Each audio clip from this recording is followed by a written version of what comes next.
Hello guys, welcome back to study classes Morena. मैं Vivek Rajak sir आपके सामने आज 12th क्लास का फिजिक्स लेके आया हूं। तो 12th क्लास के फिजिक्स में बात करें तो 12th क्लास के फिजिक्स में यूनिट फर्स्ट लेके आया हूं। तो यूनिट फर्स्ट का नाम है अपना स्थिर वैद्युतिकी, यानी कि इलेक्ट्रोस्टैटिक। इलेक्ट्रोस्टैटिक का मीन्स होता है इलेक्ट्रो प्लस स्टैटिक, यानी कि स्थिर आवेश, स्थिर आवेशों का अध्ययन इलेक्ट्रोस्टैटिकी यानी कि स्थिर वैद्युतिकी कहलाती है। तो बात करें हम इसमें यूनिट फर्स्ट यानी इकाई फर्स्ट में अपने दो चैप्टर आते हैं। फर्स्ट चैप्टर आता है विद्युत आवेश तथा क्षेत्र, और दूसरा चैप्टर आता है अपना स्थिर विद्युत विभव एवं धारिता। तो हम पहले आज पढ़ेंगे पहला चैप्टर विद्युत आवेश एवं विद्युत क्षेत्र। तो पहले चैप्टर में बात करें हम तो पहला चैप्टर का नाम है विद्युत आवेश। तो विद्युत आवेश से पहले हम बात करें स्थिर वैद्युतिकी होता क्या है। तो स्थिर वैद्युतिकी तो इस चैप्टर का नाम ही अपना स्थिर वैद्युतिकी यानी कि इलेक्ट्रोस्टैटिक।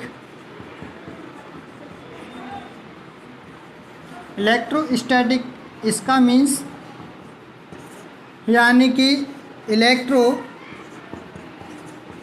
इलेक्ट्रो प्लस स्टैटिक, यानी ये इलेक्ट्रो प्लस स्टैटिक दो शब्दों से मिलकर बना हुआ है।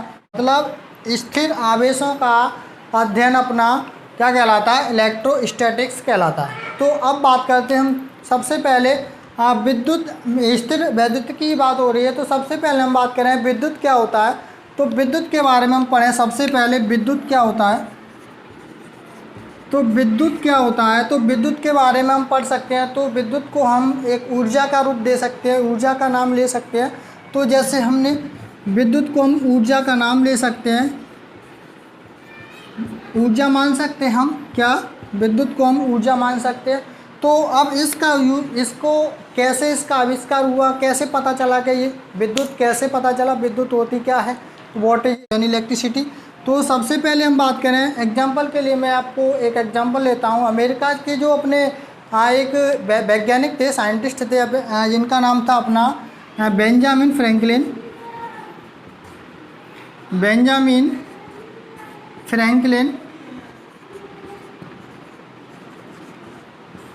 तो ये इनको क्या है, पतंग उड़ाने का बहुत शौक था। तो एक बार ये पतंग उड़ा रहे थे,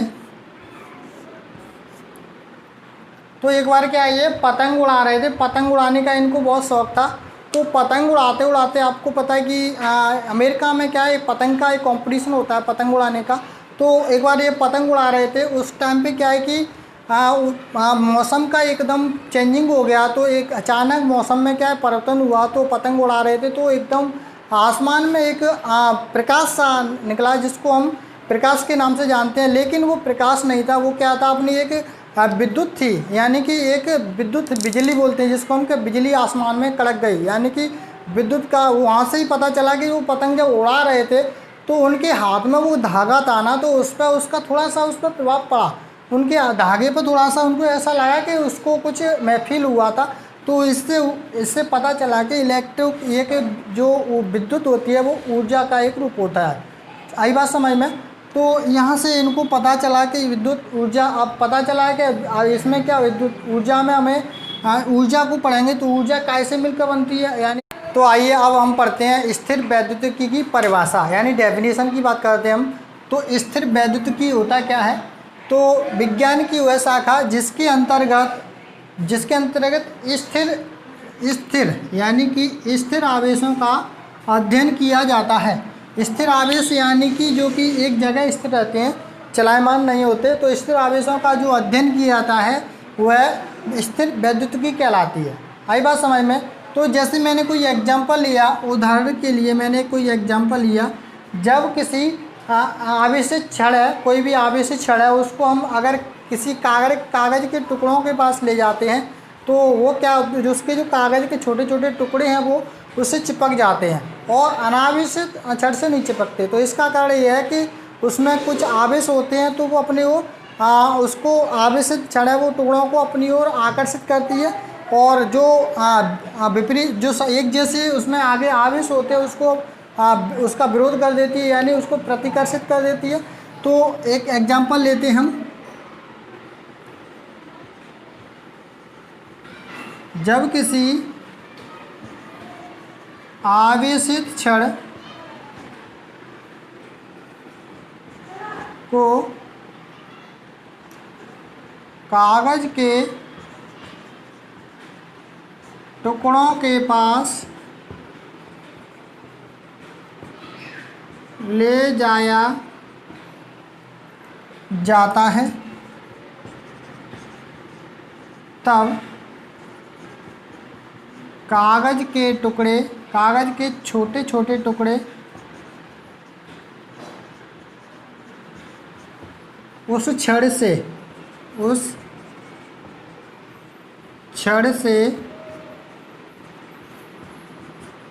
चिपक जाते हैं।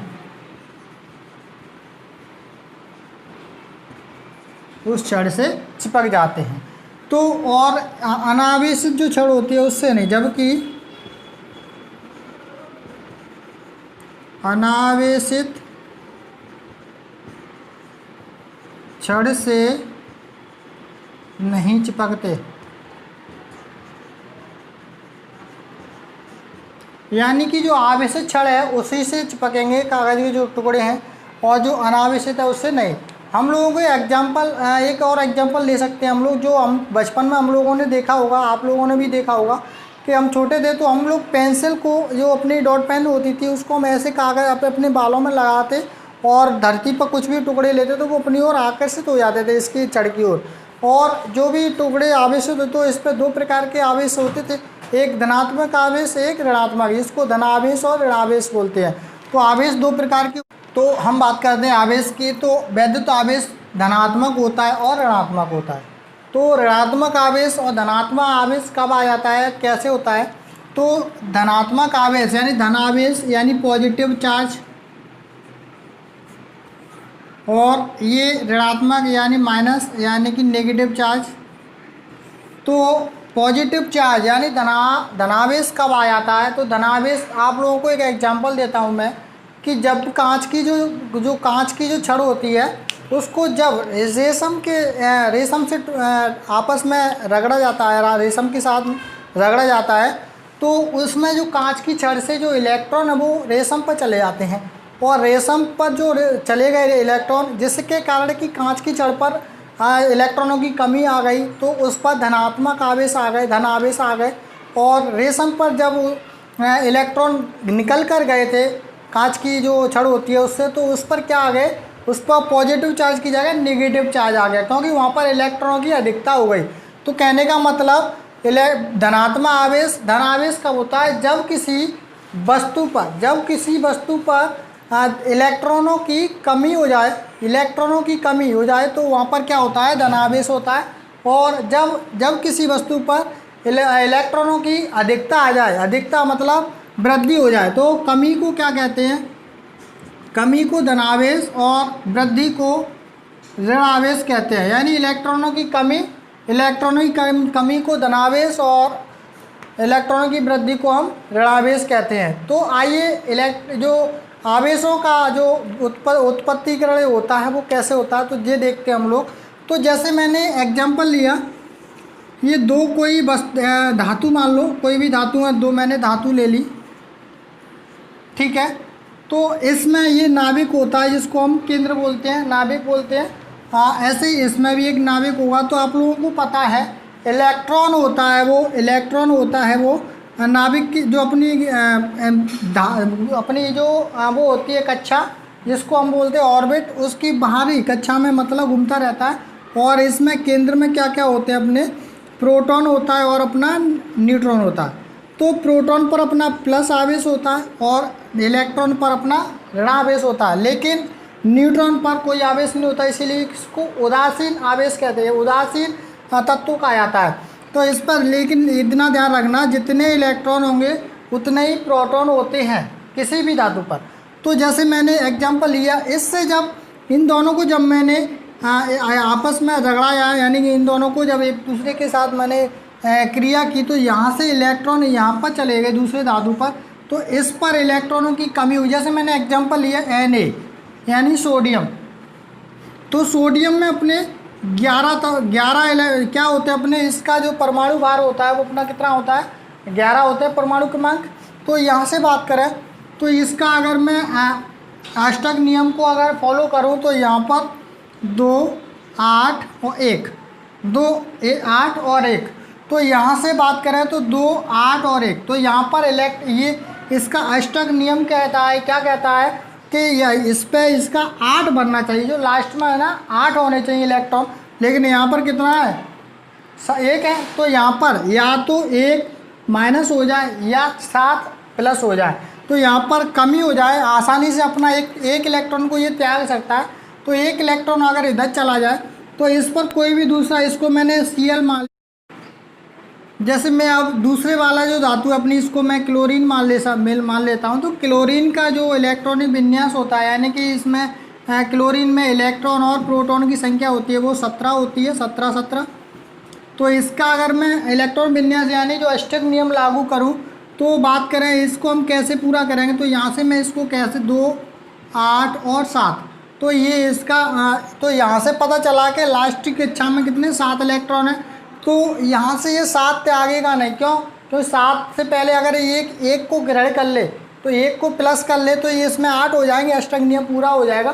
तो क्या करता है ये 1 इधर आ जाता है, तो इसके भी 8 हो जाते हैं और इसके भी 8 हो जाते हैं, तो इससे क्रिया हो जाती है। तो कहने का मतलब यही है कि इलेक्ट्रॉनों का इससे, यानी कि किसी एक तत्व से इलेक्ट्रॉनों का दूसरे तत्व पर चला जाना, तो जिस धातु पर इलेक्ट्रॉन यहाँ से इलेक्ट्रॉन जाते हैं, जहाँ से इलेक्ट्रॉन जाते हैं उस पर धनावेश, और जिस पर इलेक्ट्रॉन आते हैं उस पर ऋणावेश हो जाता है, यानी उसको ऋणावेश कर देते हैं। तो आइए अब हम देखते हैं विद्युत आवेश के कुछ प्रॉपर्टीज़, कुछ गुण होते हैं, तो हम उसको पढ़ते हैं। तो विद्युत आवेश का जो ऐसा ही मात्रक होता है, ऐसा ही इकाई जो होती है उसकी कूलाम यानी C से डिनोट करते हैं इसको, और CGS पद्धति में ये ऐसा ही मात्रक था, ऐसा ही पद्धति में इसका कूलाम है, लेकिन CGS जो इकाई होती है, CGS पद्धति में इसकी जो इकाई होती है वो स्थैत कूलाम होती है। और नंबर 2 बात करें, यह एक अदिश राशि होती है, जो इस आवेश है वो अपना ये आवेश अपना अदिश राशि होती है, ठीक है। और आवेश का एक सूत्र बात करें तो इसमें धारा इंटू समय, यानी धारा प्रवाह की दर को, तो यानी धारा, यानी इसको हम अगर इसको मैथमेटिक्स रूप दें हम, तो धारा I ampere I into T, यानी कि इसको Q का नाम दे दें आवेश, Q is equal to I T, यानी कि धारा प्रवाह की दर को आवेश कहते हैं, ठीक है। तो यहाँ पर धारा यानी I अपनी क्या है, धारा है जिसको हम एम्पियर में नापते हैं, और ये अपना Q आवेश है जिसको कूलाम में मापते हैं, और अपना T यानी समय इसको सेकेंड्स में मापते हैं। तो आइए एग्जांपल लेते हैं हम। तो यदि किसी तार में 4 कूलम आवेश 2 सेकंड के लिए बहता है तो धारा का मान ज्ञात कीजिए। यानी कोई तार है, उसका 4 कूलम का कोई आवेश है और 2 सेकंड के लिए उसमें बह रहा है किसी तार में, तो उसमें कितनी धारा बह रही है, यानी धारा का मान ज्ञात करना हमें। तो इसको हम निकालने के लिए, ज्ञात करने के लिए धारा का मान, तो सबसे पहले हम जानते हैं, हमने अभी सीखा था, क्योंकि हम जानते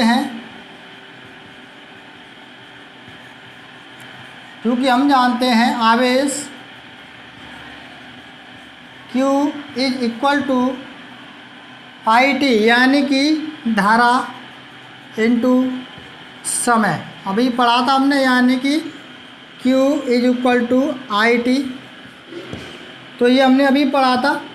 तो यहाँ दिया क्या है अपने पास, तो दिया है, क्या दिया है, कूलाम कितना दिया हुआ अपना, कूलाम यानी कि 4 आवेश दिया अपना, कितना आवेश दिया अपना, आवेश अपना दिया है 4 कूलाम, और अपना समय दिया है 2 सेकंड, और हमें क्या निकालना है, धारा का मान निकालना है। तो हमें इस सूत्र में रख दो बस आई टी, यानी कि Q is equal to I T. तो Q का मान कितना दिया अपने पास, 4 कूलम, बराबर आई का मान कितना दिया है, आई निकालना है इनटू ये अपना टाइम यानी 2 सेकंड। हमें क्या निकालना है, हमें आई निकालना है। तो ये 2 कहाँ पहुँच जाएगा नीचे, यानी 4/2 यानी डिवाइडेड, यानी 2 का भाग दे दी 4 में 2 बार। तो ये कितना आ गया 2 एम्पियर। इसको हम एम्पियर में व्यक्त करते हैं, यानी कि धारा कितनी आ गई 2 एम्पियर आता है। धारा I इज इक्वल टू ये आ गया 2 एम्पियर। तो धारा का मान निकाल लिया।